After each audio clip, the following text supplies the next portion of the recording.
রাজধানীতে রাতভর থেমে থেমে বৃষ্টি, ৮ বিভাগেই ভারী বৃষ্টির পূর্বাভাস, ভূমিধসের আশঙ্কা।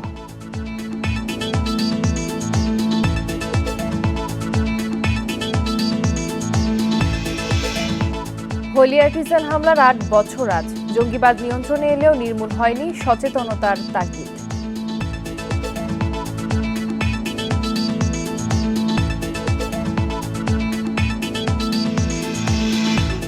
এবার উপকমিশনারের আইডি দিয়ে চট্টগ্রাম কাস্টমসে জালিয়াতি, আবারও প্রশ্নের মুখে এসআই কুডার নিরাপত্তা ব্যবস্থা।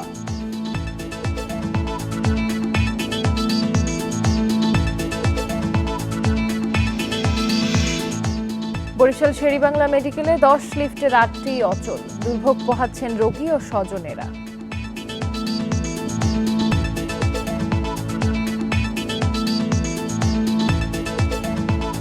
স্বাগত ইন্ডিপেন্ডেন্ট সংবাদে, আপনাদের সাথে আছি আমি রাকিব আহমেদ এবং আমি জান্নাতুল ফেরদৌস রূপা। এতক্ষণ শিরোনাম জানাচ্ছিলাম, এবার বিস্তারিত।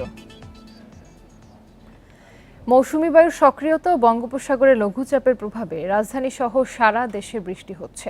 ভোর থেকেই রাজধানীতে দেখা মিলেছে বৃষ্টির। থেমে থেমে হালকা বৃষ্টি হচ্ছে বিভিন্ন এলাকায়। আবহাওয়া অফিস বলছে, রংপুর, রাজশাহী, সিলেট, ময়মনসিংহ, ঢাকা, বরিশাল ও খুলনার বেশিরভাগ জায়গায় হালকা থেকে মাঝারি ধরনের বৃষ্টি হবে। এসব জায়গার কোথাও কোথাও হতে পারে ভারী থেকে অতি ভারী বৃষ্টি। বৃহস্পতিবারের পর কিছুটা কমতে পারে বৃষ্টির প্রবণতা, তবে মৌসুমী বায়ু সক্রিয় থাকার কারণে দেশের বিভিন্ন এলাকায় হালকা বৃষ্টি হবে।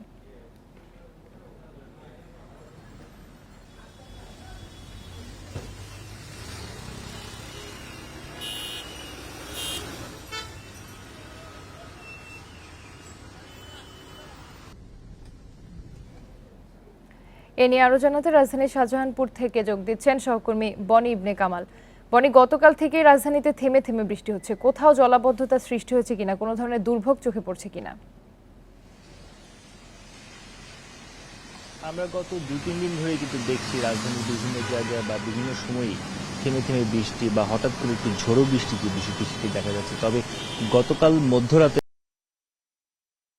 কিন্তু আমরা দেখতে পাচ্ছি যে থেমে থেমে বৃষ্টিটা চলছে এবং সেটা কিন্তু এখনো অব্যাহত আছে। আমরা এই মুহূর্তে আছি রাজধানীর শাহজাহানপুরে। আমরা কিন্তু দেখতে পাচ্ছি যে এই বৃষ্টির কারণে মানুষের চলাচলের যে ভোগান্তি সেটা তো কিছুটা দেখাই যাচ্ছে। তবে আপনি জিজ্ঞেস করছিলেন জলাবদ্ধতার কথা, এখন পর্যন্ত আমরা আসলে জলাবদ্ধতার তেমন কোনো তথ্য পাইনি। আপনি জানেন যে রাজধানীতে এখন যে ব্যবস্থাপনা রয়েছে জলাবদ্ধতা ম্যানেজমেন্টের জন্য, সেটার ক্ষেত্রে আমরা যদি দেখি যে টানা একটা ভারী বৃষ্টি হয়, সেই ক্ষেত্রে আসলে জলাবদ্ধতা দেখা যাবে। এখন পর্যন্ত যে ধরনের বৃষ্টি হচ্ছে, আবহাওয়া অফিসের ভাষা সেটাকে বলা হচ্ছে হালকা বৃষ্টি। সেই হালকা বৃষ্টিতে এখন পর্যন্ত আসলে জলাবদ্ধতার তেমন কোনো তথ্য আমরা পাইনি।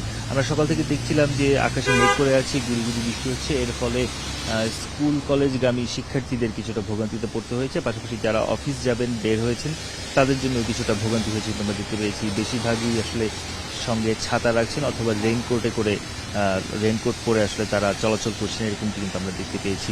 আমরা আবহাওয়া অফিসের সঙ্গে কথা বলার চেষ্টা করছিলাম। তারা বলছিলেন যে মৌসুমী বায়ুর প্রভাব, পাশাপাশি বঙ্গোপসাগরে যে সৃষ্ট লঘুচাপ তার প্রভাব, দুটির অক্ষের মিলের কারণেই কিন্তু এই বৃষ্টিপাতের সূত্রপাত এবং এই বৃষ্টিপাতটি মোটামুটি বৃহস্পতিবার পর্যন্ত চলবে এবং এই সময়ের মধ্যে ভারী থেকে অতি ভারী বৃষ্টির সম্ভাবনা রয়েছে।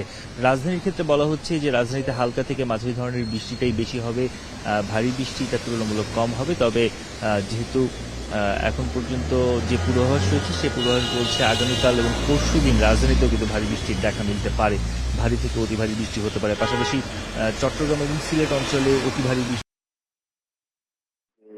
সিলেটে যে বন্যার পরিস্থিতি রয়েছে সেটার অবনতি হওয়ার সংখ্যা তো রয়েছে। ভারী বৃষ্টির কারণে কিন্তু ভূমিধস হওয়ার মতো সংখ্যা রয়েছে। আমরা রাজধানীতে সকাল থেকে দেখছি যে এই যে গুড়ি বৃষ্টির কারণে মানুষের চলাচলে যেমন প্রভাব পড়ছে, তেমনি সকাল থেকে কিন্তু আমরা দেখতে পেয়েছি যে মানুষের যে চলাচল সেটাও কিছুটা কম বলেও কিন্তু আমাদের কাছে মনে হয়েছে এখন পর্যন্ত আমরা যতটুকু দেখতে পেয়েছি। সার্বিকভাবে বলা যায় যে তাপমাত্রা ছিল সেই তাপমাত্রার পর এই বৃষ্টি যেমন কিছুটা স্বস্তি এনে দিয়েছে জনজীবনের, পাশাপাশি কিছুটা দুর্ভোগও কিন্তু এনেছে। সেই দুর্ভোগগুলো উপেক্ষা করে আসলে মানুষ তাদের কর্মস্থলে যাওয়ার চেষ্টা করছে। এখন পর্যন্ত বড় ধরনের কোনো ভোগান্তির সংবাদ আমরা কিন্তু পাইনি। শাহজাহানপুর থেকে আবহাওয়া পরিস্থিতির খবর জানাচ্ছিলেন সহকর্মী বনি ইবনে কামাল। সিলেট অঞ্চলে আগের বন্যা পরিস্থিতি পুরোপুরি কাটেনি। এরই মধ্যে নতুন করে বৃষ্টিতে দেখা দিয়েছে বন্যার আশঙ্কা। সিলেটের বিভিন্ন উপজেলা থেকে বন্যার পানি নেমে গেলেও এখনও শেষ হয়নি বন্যা কবলিত এলাকার মানুষের দুর্ভোগ। এরই মধ্যে নতুন করে বৃষ্টি দেখা দেয়ায় পরিস্থিতির অবনতির আশঙ্কা করছে পানি উন্নয়ন বোর্ড। এদিকে ভারী বর্ষণে ভারতের চেরাপুঞ্জি থেকে পাহাড়ি ঢল নামতে শুরু করায় বন্যার শঙ্কা রয়েছে। বন্যা পূর্বাভাস কেন্দ্রের তথ্য অনুযায়ী সিলেট, সুনামগঞ্জে 2-3 দিনের মধ্যে নদ নদীর পানি বাড়ার আশঙ্কা আছে। এছাড়া মৌলভীবাজারের কুলাউড়া, জুড়ি ও বড়লেখা উপজেলার 12টি ইউনিয়নের বন্যা পরিস্থিতির কিছুটা উন্নতি হলেও এখনও ডুবে আছে হাওর অঞ্চলের রাস্তাঘাট ও বসতবাড়ি।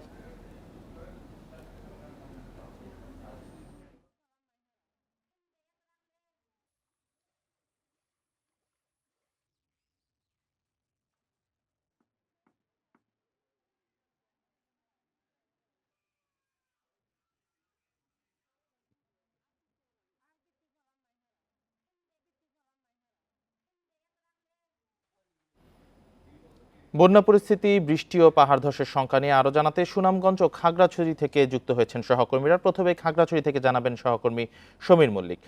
সমীর, খাগড়াছড়িতে বৃষ্টিপাত কেমন হচ্ছে? আর এই বর্ষণের ফলে যে পাহাড় ধসের একটা সংখ্যা থাকে এবং পাহাড়ের পাদদেশে ঝুঁকিপূর্ণভাবে অনেক মানুষ থাকছেন, সেক্ষেত্রে আসলে কি অবস্থা? পাহাড় ধসের সংখ্যা কতটুকু রয়েছে এবং মানুষের প্রাণহানির সংখ্যাও তো রয়েছে, কি ব্যবস্থা নেওয়া হচ্ছে?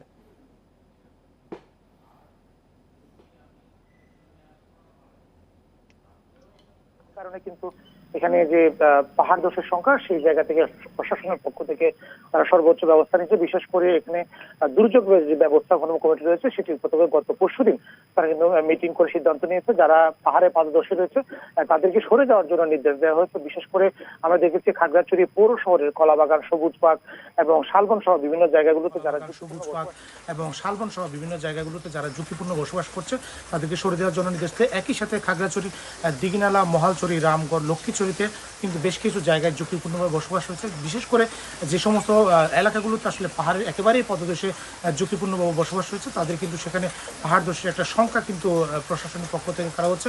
এর আগে আমরা যখন দেখেছি ঘূর্ণিঝড়ের সময় কিন্তু প্রশাসনের পক্ষ থেকে যথেষ্ট সতর্কতা নেওয়ার পরেও কিন্তু যারা এখানে পাহাড়ের পাদদেশে বসবাস করছে তারা ঝুঁকি নিয়ে কিন্তু সেই জায়গাটিতে ফিরে যাচ্ছে, অর্থাৎ তারা কখনোই আসলে আশ্রয় কেন্দ্রে ফিরতে চান, এই ধরনের এমন একটা মানসিকতা দেখেছে। এবং প্রশাসনের পক্ষ থেকে আসলে এখানে মাইকিং করা বা সুপারিশ করা এতটুকু পর্যন্ত সীমাবদ্ধ থাকে, কিন্তু তাদেরকে বাধ্য করা, অর্থাৎ আশ্রয় কেন্দ্রে যাওয়ার জন্য যে বাধ্য করা, সেটা কিন্তু নেই। আমরা দেখেছি গতকাল সারা রাতে কিন্তু প্রচুর বৃষ্টিপাত হয়েছে, যে কারণে আসলে পাহাড় ধসের যে সংখ্যা সেটি প্রবল পরিমাণে হয়েছে। এবং একই সাথে শুধু এখানে পাহাড় ধসে মানুষের যে মানে ঝুঁকি রয়েছে সেটা নয়, খাগড়াছড়ি থেকে বিভিন্ন যে সড়কগুলো, বিশেষ করে খাগড়াছড়ি বাগাইছড়ি সড়ক, খাগড়াছড়ি সাজেক সড়ক এবং খাগড়াছড়ি থেকে আলুটিলা যে অংশটি, এবং একই সাথে খাগড়াছড়ি সিন্দুকছড়ি সড়ক, এই সড়কগুলো কিন্তু আমরা দেখি যে যখনই ভারী বৃষ্টিপাত হয় সেখানে কিন্তু পাহাড় ধসে রাস্তা যান চলাচল বন্ধ হয়ে যাওয়ার একটা সংখ্যা রয়েছে। সবচেয়ে বেশি ঝুঁকিতে রয়েছে এই মুহূর্তে খাগড়াছড়ি থেকে যে সড়কটি বাগাইছড়ির দিকে, সেখানে কিন্তু ইতিমধ্যে এই চলতি বর্ষায় কিন্তু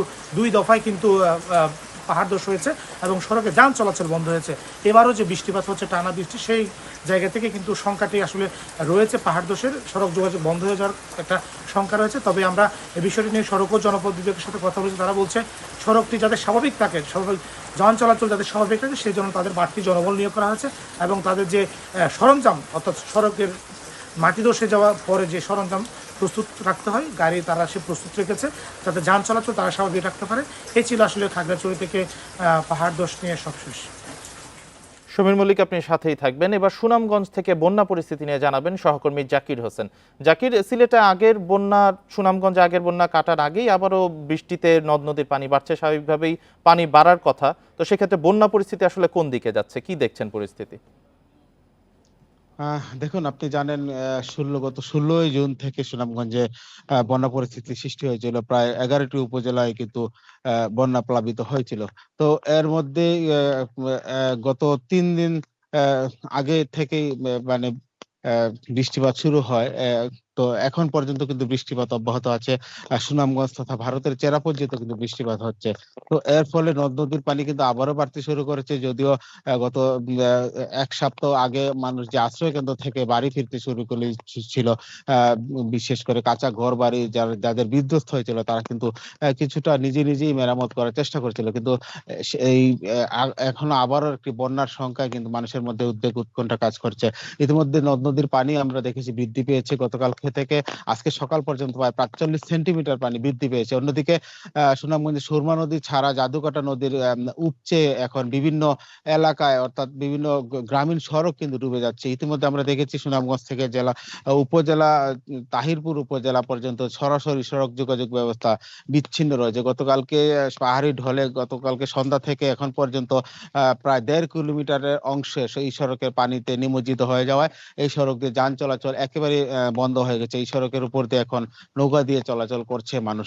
অন্যদিকে আমরা যদি বলি এখন যেভাবে বৃষ্টিপাত অব্যাহত আছে আর পানি উন্নয়ন বোর্ডের যে তথ্য অনুযায়ী যে বলা হয়েছিল যে বৃষ্টিপাত হবে ভারী থেকে অতি ভারী, গত রাত্রে কিন্তু সারা রাতে কিন্তু ভারী থেকেই অতি ভারী বৃষ্টিপাত হয়েছে। এখন সকাল অবধি চেরাপুঞ্জি পর্যন্ত যদি এইরকম বৃষ্টি হয়ে থাকে তাহলে কিন্তু সুনামগঞ্জের যে আবারও যে বন্যা পরিস্থিতির শঙ্কার কথা বলা হয়েছে সেটা কিন্তু সেই সংখ্যা হয়ে যাবে, কারণ বৃষ্টিপাত কিন্তু অব্যাহত আছে। তো সার্বিকভাবে আমরা বলতে পারি সুনামগঞ্জ হয়তোবা আবারও দ্বিতীয়বারের মতো বন্যার পরিস্থিতির সৃষ্টি হয়ে যেতে পারে। এই ছিল আমার কাছে সুনামগঞ্জের বন্যা পরিস্থিতির সর্বশেষ।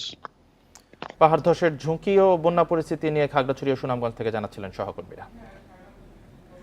বগুড়ার সারিয়াকান্দিতে যমুনা নদীর অব্যাহত ভাঙনে হুমকির মুখে পড়েছে ডানতির বন্যা নিয়ন্ত্রণ বাঁধ। পানি উন্নয়ন বোর্ড কর্মকর্তারা বলছেন বাঁধটি ভেঙে গেলে বগুড়া ও সিরাজগঞ্জের বিস্তীর্ণ এলাকা তলিয়ে যাবে। এদিকে ভাঙন রোধে দ্রুত ব্যবস্থা নেওয়ার দাবি জানিয়েছেন ভুক্তভোগীরা।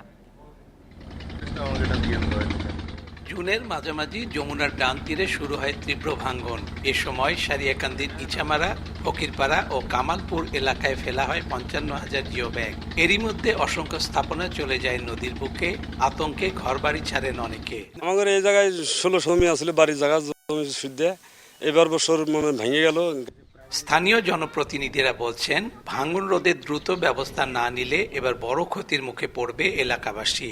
নদী যেভাবে ভাঙতেছে এইভাবে যদি ভাঙে এই মূল বাঁধটা উচ্ছেদ হয়ে যায় তাহলে আমরা এই পাশে যে লোকগুলো আছে থাকা কঠিন হয়ে যাবে। সারিয়াকান্দির কামালপুর থেকে ধুনটের বানিয়াজান পর্যন্ত ৬.৫ কিলোমিটার স্থায়ী বাঁধের জন্য ৮২৪ কোটি টাকার প্রকল্প প্রস্তাব করা হয় ৩ বছর আগে, কিন্তু এখনো তা অনুমোদন হয়নি। ক্রমশই এই ভাঙ্গন বাঁধের দিকে তীরবর্তী হয়ে যাচ্ছে। কোনো জায়গায় ১০০ থেকে ১৫০ মিটার ডিস্টেন্স, এখন নদীর ভাঙ্গন হতে বাঁধের ডিস্টেন্স ১০০ থেকে ১৫০ মিটারের মধ্যে রয়েছে। কোনো কারণে এই বাঁধ যদি এটা ভাঙ্গন হয়ে যায় তবে বগুড়ার ৪টি উপজেলা সহ সিরাজগঞ্জের বিস্তীর্ণ এলাকা জলমগ্ন হওয়ার আশঙ্কা রয়েছে। ইতিমধ্যে আমরা কিছু জরুরি কাজ হিসেবে কিছু ব্যবস্থা নিচ্ছি। প্রকল্প আমাদের রয়েছে, প্রকল্পটা এখন অনুমোদনের পর্যায়ে আছে। আশা করি প্রকল্পটা অনুমোদন হলে আমরা সেখানে যে স্থায়ী যে কাজটা আর কি সেটা বাস্তবায়ন পারবো। বাঁধটি ক্ষতিগ্রস্ত হলে বগুড়ার গাবতলী, শাহজাহানপুর, শেরপুর, ধুনট এবং সিরাজগঞ্জের বেশিরভাগ এলাকা প্লাবিত হবে। এতে দীর্ঘস্থায়ী বন্যার সংখ্যা রয়েছে বলে জানান কর্মকর্তারা। Hasibur Rahman, Independent News, Sariakandi, Bogura. পদ্মা নদীর ভাঙনের মুখে পড়েছে রাজবাড়ীর দৌলতদিয়ার ৭ নম্বর ফেরিঘাট সহ কয়েকটি ঘাট। এছাড়া ভাঙনের ঝুঁকিতে রয়েছে ঘাট সংলগ্ন অনেক বসতবাড়ি। এরই মধ্যে নদীতে বিলীন হয়েছে ২০০ মিটার এলাকা। ভাঙন রোধে স্থায়ী পদক্ষেপ চান স্থানীয়রা। বিআইডব্লিউটিএ জানিয়েছে ভাঙন রোধে আপাতত জিও ব্যাগ ফেলছে তারা। এছাড়া ঘাট রক্ষায় বড় ধরনের পরিকল্পনা নিয়েছে সরকার। দৌলতদিয়ার ৭ নম্বর ফেরিঘাট সংলগ্ন সাত্তার মেম্বারপাড়ার বাসিন্দা টিনা খাতুন। এর আগে পদ্মায় ৫ বার ভেঙেছে তার বসতবাড়ি। পদ্মায় পানি বাড়ায় গত কয়েকদিনে ৭ নম্বর ফেরিঘাট এলাকায় ২০০ মিটার এলাকা ভেঙেছে। এরই মধ্যে নদীগর্ভে বিলীন হয়েছে রিনা খাতুনের রান্নাঘর। যে কোনো সময় বসতঘরও নদীগর্ভে বিলীন হতে পারে। পরিবার নিয়ে কোথায় যাবেন সে চিন্তায় দিশেহারা তিনি। পানির সাথে আমরা পারতেছি না। আমরা বাড়ি এই ২০ বছরের ভিতরে ৫ বার ভেঙে সারছি। এখন যে কোন জায়গায় যাব কেউ আমাদের জমি দিচ্ছে না। শুধু রিনা খাতুনই নন, ওই এলাকার ভাঙনের ঝুঁকিতে রয়েছে অন্তত ৩৫০ পরিবার। এছাড়া দৌলতদিয়ার ৩, ৪, ৬ ও ৭ নম্বর ফেরিঘাটও হুমকির মুখে। ভাঙন আরও তীব্র হলে বসতবাড়িও নদীগর্ভে বিলীনের শঙ্কা স্থানীয়দের। কর্তৃপক্ষের গাফিলতির কারণে এই ভাঙন অভিযোগ তাদের। ৪-৫টা বাড়ি অলরেডি বিলীন হয়ে গেছে। আমাদের ৪-৫০০ বাড়ি আছে এই ফেরিঘাটের পাশে। এই কোনাটা যদি আমার ভাঙে যায় এই বাড়িগুলো একটানে চলে যাবে। এই নদী শাসনটা কবে হবে? এই বস্তা না ফেলে তো আমরা থাকতে পারতেছি না, বাড়িঘর ভেঙে চলে যাচ্ছি। নদী ভাঙন রোধে জিও ব্যাগ ফেলে তাৎক্ষণিক চেষ্টা চালাচ্ছে বিআইডব্লিউটিএ। তারা জানিয়েছে ফেরিঘাট ও ঘাট সংলগ্ন এলাকা রক্ষায় বড় ধরনের প্রকল্প নেওয়া হচ্ছে। ঘাট যেখানে হুমকির মুখে পড়বে আমরা অবশ্যই সেখানে কাজ করব। ঘাটগুলোকে অবশ্যই অপারেশন রাখতে হবে। প্রকল্প হাতে নিয়েছি যাতে ঘাটগুলোকে সুরক্ষা করে ঘাটের সাথে অন্যান্য যে সমস্ত ইনফ্রাস্ট্রাকচার দরকার, পার্কিং এবং অন্যান্য সুবিধা, সেই অনুযায়ী একটা প্রকল্প কিন্তু চলমান রয়েছে। ভাঙন অব্যাহত থাকলে নদীগর্ভে বসতবাড়ি, দোকান, স্কুল, মসজিদ সহ অনেক গুরুত্বপূর্ণ স্থাপনা বিলীনের শঙ্কা স্থানীয়দের। তাই অবিলম্বে ভাঙন রোধে প্রয়োজনীয় ব্যবস্থা গ্রহণের দাবি তাদের। Independent news. অর্থমন্ত্রী আবুল হাসান মাহমুদ আলী আয়োজিত বাজেট পরবর্তী নৈশভোজে যোগ দিয়েছেন প্রধানমন্ত্রী শেখ হাসিনা। রোববার সন্ধ্যায় বঙ্গবন্ধু আন্তর্জাতিক সম্মেলন কেন্দ্রে নৈশভোজে যোগ দেন তিনি। প্রধানমন্ত্রী অনুষ্ঠানস্থলে পৌঁছালে আবুল হাসান মাহমুদ আলী তাকে স্বাগত জানান। পরে শেখ হাসিনা অর্থমন্ত্রী ও প্রতিমন্ত্রীকে নিয়ে বিভিন্ন টেবিল ঘুরে অতিথিদের সঙ্গে কুশল বিনিময় করেন। এর আগে রোববার জাতীয় সংসদে পাশ হয় 2024-25 অর্থ বছরের জন্য 7,97,000 কোটি টাকার বাজেট। আর বৈশ্বিক অস্থিরতা প্রতিকূলতা সত্ত্বেও আগামী অর্থবছরের বাজেটে জিডিপি প্রবৃদ্ধি 6.75% নির্ধারণ করা হয়েছে।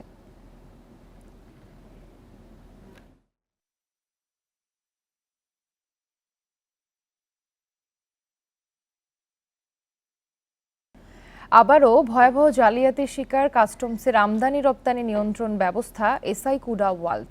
এবার চট্টগ্রাম কাস্টমস হাউসের এক ডেপুটি কমিশনারের আইডির মাধ্যমে অবৈধভাবে সিগারেট আমদানির ভুয়া এলসি খোলা হয়েছে। গোয়েন্দাদের চেষ্টায় চালান আটক হলেও প্রশ্নের মুখে পড়েছে এসআই-কুডার নিরাপত্তা ও 450 কোটি টাকার ব্যয়। 27 জুন রাতে চট্টগ্রাম বন্দরে একটি কন্টেইনার আটক করে জাতীয় রাজস্ব বোর্ড এনবিআর এর কাস্টমস গোয়েন্দারা।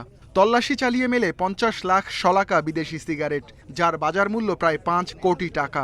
ব্রিফিংয়ে গোয়েন্দারা জানান, শিল্প গ্রুপ হ্যামকো কর্পোরেশনের ব্যবসা নিবন্ধন নম্বর BIN ব্যবহার করে আনা হয় এসব সিগারেট। তবে পরে চট্টগ্রাম কাস্টমস হাউসের অনুসন্ধানে উঠে আসে ভয়াবহ তথ্য। কর্মকর্তারা জানান, হ্যামকো গ্রুপের তথ্য ব্যবহার করা হলেও চালানের সঙ্গে সম্পর্ক নেই কোম্পানিটির। বরং কাস্টম হাউসের ডেপুটি কমিশনার মোহাম্মদ জাকারিয়ার এসআই-কুডা ওয়ার্ল্ডের আইডি পাসওয়ার্ড দিয়ে ভুয়া এলসি খোলা হয়। ওই তারিখে ওই নাম্বারের কোনো এলসি হ্যামকো কর্পোরেশনের নামে ওপেন হয়নি এবং সবচেয়ে বড় ব্যাপার 2022 সাল থেকে আজকে পর্যন্ত হ্যামকো কর্পোরেশনের কোনো এলসি সিটি ব্যাংক থেকে ওপেনই হয়নি। এটা কাস্টমসের পর্যালোচনা পর্যায়ে আছে। ওনারা বিভিন্ন ধরনের ডকুমেন্ট আমাদের চেয়েছেন, আমরা সেটা সার্ভ করছি এবং করছি। কর্মকর্তারা জানান, শুধু নির্ধারিত ব্যক্তি আইডি পাসওয়ার্ড দিয়ে এসআই-কুডায় ঢুকতে পারেন। যে আইডি দিয়ে সার্ভার লগইন হবে, সংশ্লিষ্ট ব্যক্তির মোবাইল নম্বরে ভেরিফিকেশন কোড ওটিপি যাবে। কাস্টমস কর্মকর্তাদের দাবি, মোহাম্মদ জাকারিয়ার আইডি দিয়ে সিগারেট আমদানির এলসি খোলা হলেও মোবাইলে ওটিপি যায়নি। শুধু তাই নয়, সার্ভারে ঢুকতে যে নেটওয়ার্ক ব্যবহার করা হয় তাও চট্টগ্রাম কাস্টমস হাউসের নয়। এসব বিষয় উল্লেখ করে এরই মধ্যে এনবিআরকে জালিয়াতির ঘটনা অবহিত করেছেন কাস্টমস কমিশনার। এসআই-কুডায় এমন জালিয়াতি নতুন নয়। 2022 সালে এক অতিরিক্ত কমিশনারের আইডি ব্যবহার করে 5 কন্টেইনার মদ খালাস করা হয়। এর আগে অবসরে যাওয়া, এমনকি মৃত কর্মকর্তার আইডি দিয়ে হাজার হাজার কন্টেইনার পণ্য বের করা হয়। কর্মকর্তারা জানান, জালিয়াতি ঠেকাতে 2022 সালে এসআই-কুডার উন্নয়নে 450 কোটি টাকা খরচ করে NBR. Ruhul Amin, independent News, Dhaka. রাজধানীর গুলশানে পুলিশের সাবেক মহাপরিদর্শক বেনজির আহমেদের 4টি ফ্ল্যাটের তালা খুলতে ম্যাজিস্ট্রেট নিয়োগের নির্দেশ দিয়েছে আদালত। রোববার ঢাকা মহানগর সিনিয়র বিশেষ জজ আদালত দুদকের আবেদনের পরিপ্রেক্ষিতে এই আদেশ দেন। এর আগে ওইসব ফ্ল্যাটে ঢুকতে গিয়ে চাবি না থাকায় ফিরে আসেন তত্ত্বাবধানে নিয়োজিত দুদক কর্মকর্তা। 13 জুন দুদকের সম্পদ ব্যবস্থাপনা বিভাগের পরিচালক টিম নিয়ে সংশ্লিষ্ট ভবনের ফ্ল্যাটগুলো পরিদর্শনে যান। এ সময় আরও জানা যায়, ভবনটির 13 ও 14 তলায় ডুপ্লেক্স আকারে 9000 বর্গফুটের বেশি আয়তনের 4টি ফ্ল্যাট রয়েছে। ফ্ল্যাটগুলোর চাবি অভিযোগ সংশ্লিষ্ট ব্যক্তির কাছে রয়েছে।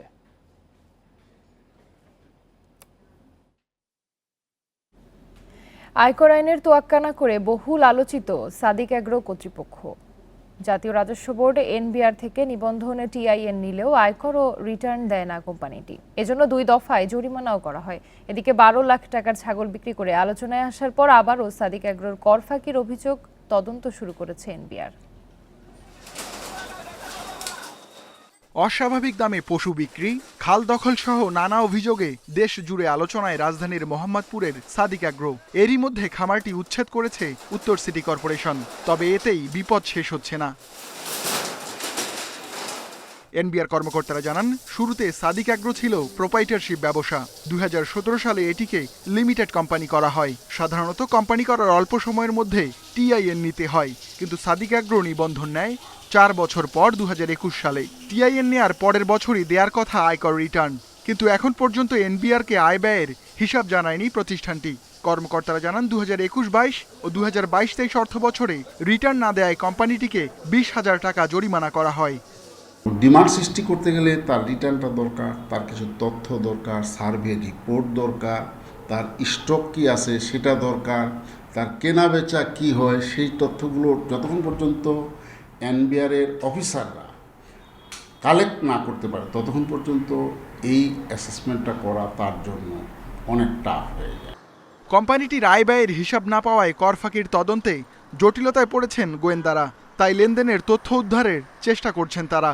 এজন্য সব ব্যাংক ও আর্থিক প্রতিষ্ঠানে চিঠি দেওয়া হয়েছে। অন্যান্য ব্যয় মিটান, ছেলেমেয়ের বিদেশে যদি পড়াশোনা করে তাদের খরচ মিটান, হজে যান, উমরায় যান, ইত্যাদি ইত্যাদি কাজ করেন, তো সরকারের রাজস্বটুকু কেন দেবেন? এদিকে সাদিক অ্যাগ্রোর মালিক ইমরান আহমেদের বিরুদ্ধেও কর ফাঁকির তথ্য মিলেছে। 2020 সালে এই উদ্যোক্তার বিরুদ্ধে তদন্ত করেন সিআইসি গোয়েন্দারা। মেলে 24 লাখ টাকা কর ফাঁকির প্রমাণও। কর্মকর্তারা জানান, ইমরান 6টি কোম্পানির পরিচালক। সাদিক অ্যাগ্রো প্রোপাইটারশিপ প্রতিষ্ঠান ছিল বিধায় ব্যবসার যাবতীয় আয় ব্যয় ইমরানের ব্যক্তিগত ফাইলে যুক্ত হতো। এসব বিষয়ে মুঠোফোনে যোগাযোগ করা হলেও সাড়া দেননি ইমরান হোসেন। Ruhul Amin, independent News, Dhaka. অসদাচরণ ও দুর্নীতির দায়ে বাধ্যতামূলক অবসরে পাঠানো হয়েছে সহকারী পুলিশ সুপার ইয়াকুব হোসেনকে। রোববার স্বরাষ্ট্র মন্ত্রণালয়ের জননিরাপত্তা বিভাগ থেকে এ সংক্রান্ত প্রজ্ঞাপন জারি করা হয়। প্রজ্ঞাপনে বলা হয়, 2019 সালে কুষ্টিয়ার মিরপুর থানার সহকারী পুলিশ সুপার ইয়াকুব হোসেন কয়েকজন পুলিশ সদস্যের সমন্বয়ে আর্থিকভাবে লাভবান হওয়ার উদ্দেশ্যে একটি টিম গঠন করেন। 2019 সালের 19 জানুয়ারি পূর্ব পরিকল্পনা অনুযায়ী পৌর এলাকার এক ওয়ার্ড কমিশনারের বাড়িতে আকস্মিকভাবে প্রবেশ করেন তারা। সেখানে এক নারীর সঙ্গে 2 পুরুষের অবস্থান করার অভিযোগে মারধর করা হয়। পরে তাদের অর্ধনগ্ন অবস্থায় ছবিও তোলেন ইয়াকুব হোসেন সহ অন্য পুলিশ সদস্যরা। এছাড়া এই ঘটনায় 1 লাখ টাকা নিয়ে তাদের ছেড়ে দেন তারা। পরে বিষয়টি নিয়ে ভুক্তভোগীরা পুলিশ সদর দপ্তরে অভিযোগ করেন। তদন্ত শেষে প্রমাণ পাওয়ায় সহকারী পুলিশ সুপার ইয়াকুব হোসেনকে বাধ্যতামূলক অবসরে পাঠায় পুলিশ সদর দপ্তর।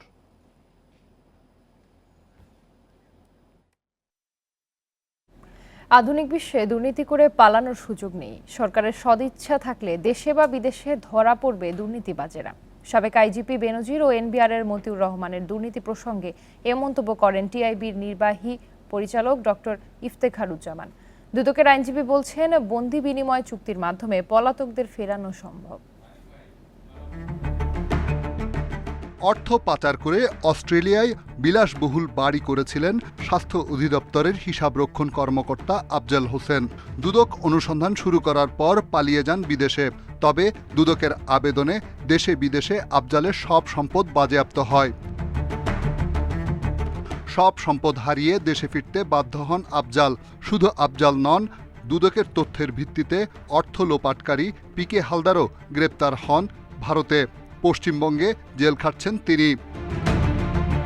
টিআইবি বলছে, সরকারের সদিচ্ছা থাকলে দুর্নীতিবাজদের যে কোনো জায়গায় ধরা সম্ভব। যিনি পালিয়ে গেলেন তিনি কিন্তু নিজেই প্রমাণ দিলেন যে আমি অপরাধ করেছি। যদি অপরাধ না করে থাকি আমি কেন পালিয়ে যাব? যারা মানে বর্ডার নিয়ন্ত্রণ কর্তৃপক্ষ, ইমিগ্রেশন অথরিটি, তাদের সহায়তায় দেশের বাইরে গেছেন বলেই অনুমিত, খুবই যৌক্তিকভাবে অনুমিত। সাবেক আইজিপি বেনজির এবং এনবিআরের মতিউর রহমানের দুর্নীতি প্রমাণ পেলে বিদেশে গিয়েও পার পাবেন না তারা, বলছেন দুদকের আইনজীবী।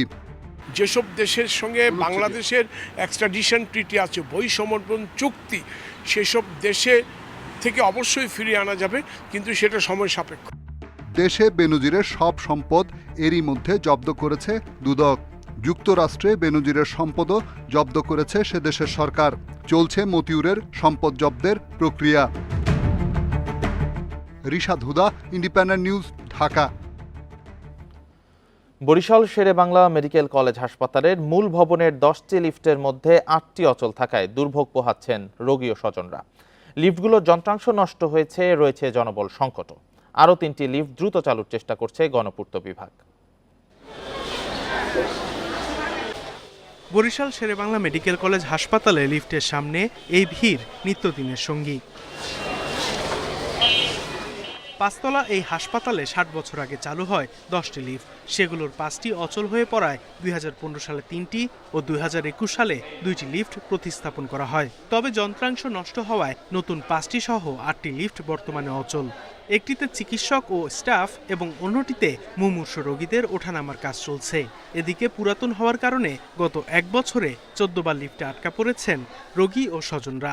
আমি তার নিয়ে 10টার সময় নামছি, এখন প্রায় 11টা সাড়ে 11টার মতো। এই এত বড় একটা হসপিটালে মাত্র 2টা লিফট চলে। একটা লিফটের কাছে গেছি, সিরিয়ালে উঠতে পারি নাই। আর একটা লিফটের কাছে গেছি, ওখানে স্টাফ যাবে, রুগী যাইতে দেবে না। লিফটের দায়িত্বপ্রাপ্ত গণপূর্ত বিভাগের সাথে সমন্বয় করে সমস্যার সমাধানের চেষ্টা করছে হাসপাতাল কর্তৃপক্ষ। 1960 সনের প্রতিষ্ঠা করা এবং কিছু লিফট আছে একদম জরাজীর্ণ, বৃদ্ধ, বয়স্ক। তো এইগুলো আমরা রিপ্লেসমেন্ট চাচ্ছি। আর লিফটে হচ্ছে মানুষ আসলে যারা ওঠে তারা ঠিকমতো এটা মেনটেন করতে পারে না। এদিকে গণপূর্ত বিভাগ জানিয়েছে যন্ত্রাংশ আমদানি করে আরও 3টি লিফট চালুর চেষ্টা চলছে। লিফটের একটা ট্রাভেলিং টাইম থাকে, পার মিনিটে সে কতবার ট্রাভেল করতে পারে। তো সেই ক্ষেত্রে একটা লিফটকে যদি অযাচিতভাবে মনে করেন সে প্রতি মিনিটে যদি 50 বার ট্রাভেলিং করে এবং সেটাকে যদি আমি 200 বার ট্রাভেলিং করতে চাই, সেই ক্ষেত্রে আমার মাঝে মাঝে লিফটগুলো হ্যাং হয়ে যায়, লিফটের যান্ত্রিক ত্রুটি হয়। ডলারের মূল্য বৃদ্ধির কারণে আমাদের এই স্পেয়ার পার্টসগুলো ঠিকাদার সরবরাহ করতে পারে নাই। পরবর্তীতে আমরা নতুন যে শিডিউল মোতাবেক আবার দরপত্র আহ্বান করতেছি। আমরা অচিরেই আমরা এই মালামাল এবং স্পেয়ার পার্টসগুলো পেয়ে গেলে আমাদের এই লিফট দ্রুত চালু করা সম্ভব হবে। গণপূর্ত মেডিকেল প্রতিনিধির মতে 10টি লিফট চালাতে 60 জন জনবল দরকার, আছে 16 জন। Independent news. জুলাইতে ভারতের কলকাতা থেকে বাংলাদেশ হয়ে নিউ জলপাইগুড়ি যাবে একটি মালবাহী ট্রেন। সমঝোতা স্মারক অনুযায়ী পাইলট প্রকল্পের অংশ এটি।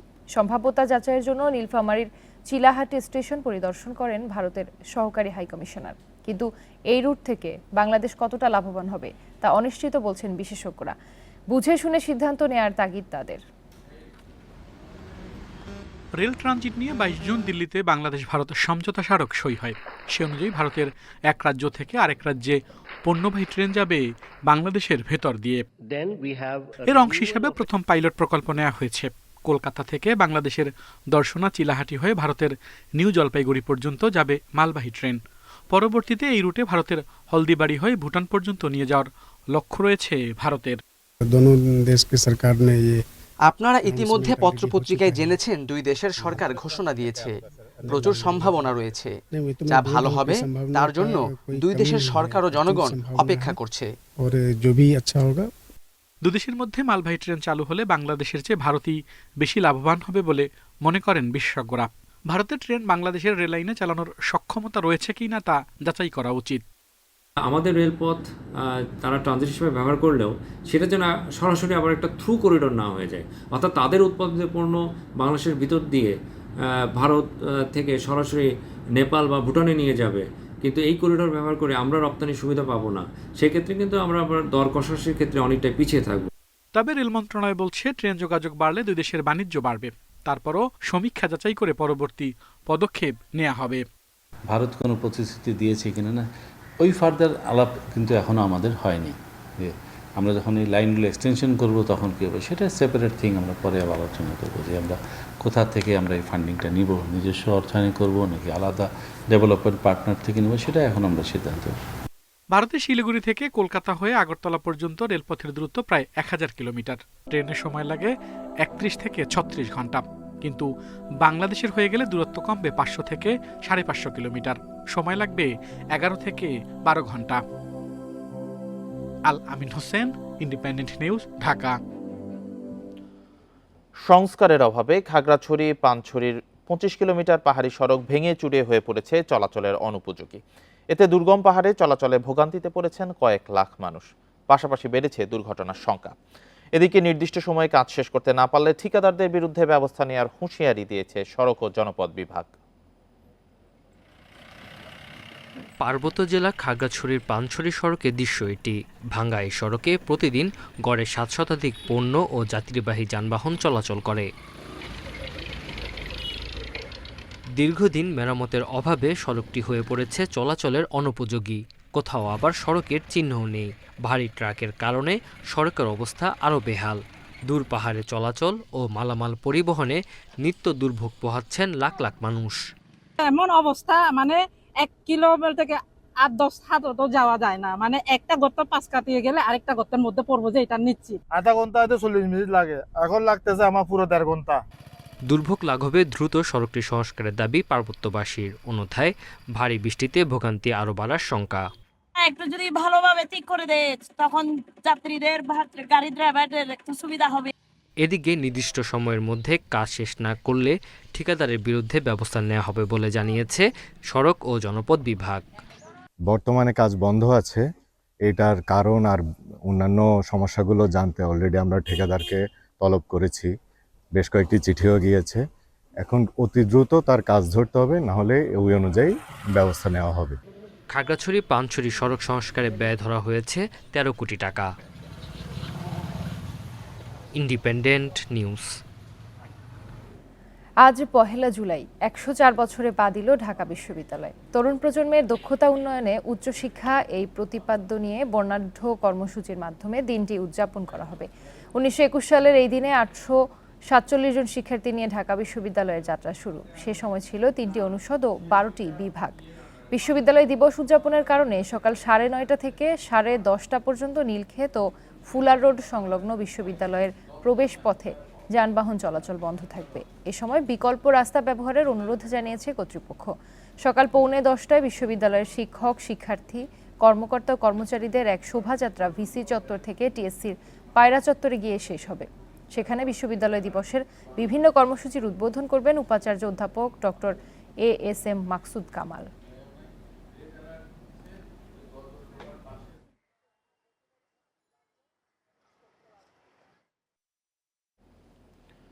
বিশ্ববাজারের সঙ্গে সামঞ্জস্য রেখে ডিজেল ও কেরোসিনের দাম 1 টাকা কমিয়েছে সরকার।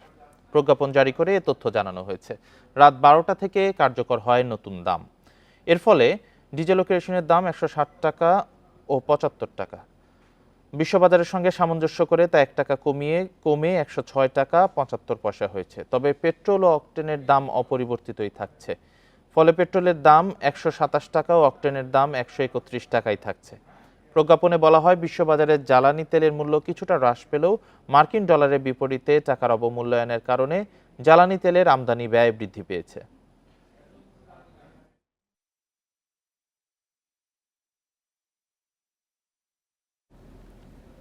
বিগত অর্থবছরের বেশিরভাগ কার্যদিবসেই দরপতন ছিল শেয়ার বাজারে।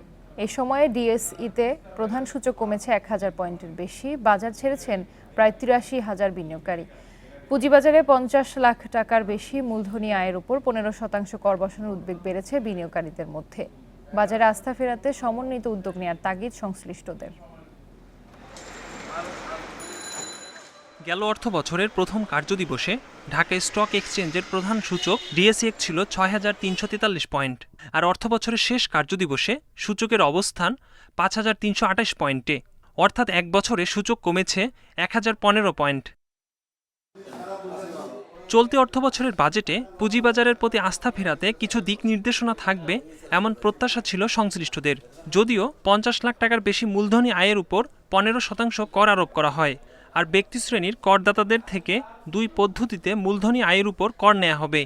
এতে বেনামে শেয়ার কেনাবেচা কমবে বলে দাবি তাদের। সাধারণ বিনিয়োগকারীরা প্যানিক, এবং সেই কারণে আমরা দেখতে পাচ্ছি যে বাজার দীর্ঘদিন যাবত এই ইস্যুটা নিয়েই বাজার আজকে 1 মাস যাবত খুব খারাপ যাচ্ছে। 30 বছর ধরে যা ইনকাম করছি 1-1.5 কোটি টাকা আমার নাই, আইনা ফাঁকে ফাঁকে ঢুকেছি, এখন এই টাকাগুলো কে দিবে?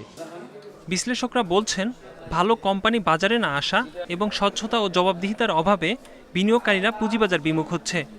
সমস্যা সমাধানে সরকারের বিভিন্ন সংস্থার সমন্বিত উদ্যোগ নেয়ার পরামর্শ তাদের। ক্যাপিটাল গেইনের বিষয়টা পুঁজিবাজারের উপর একটা নেতিবাচক প্রভাব পড়েছে।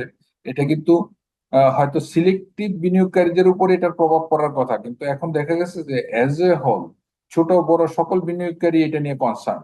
কনফিডেন্স যদি থাকতো তাহলে অবশ্যই মানুষ বিনিয়োগের জন্য এই মার্কেটে আসতো। আর দ্বিতীয় কারণটা হচ্ছে যে আমরা মার্কেট সাইজটাকে বড় করতে পারছি না। আমাদের এই মুহূর্তে যদি আপনি বাজারকে আমরা যেটাকে বলি ঘুরে দাঁড়ানো, বাজার ঘুরে দাঁড়ানোর জন্য লং টার্মে আমাদের নতুন কোম্পানি আনতেই হবে, নতুন স্টক আনতে হবে।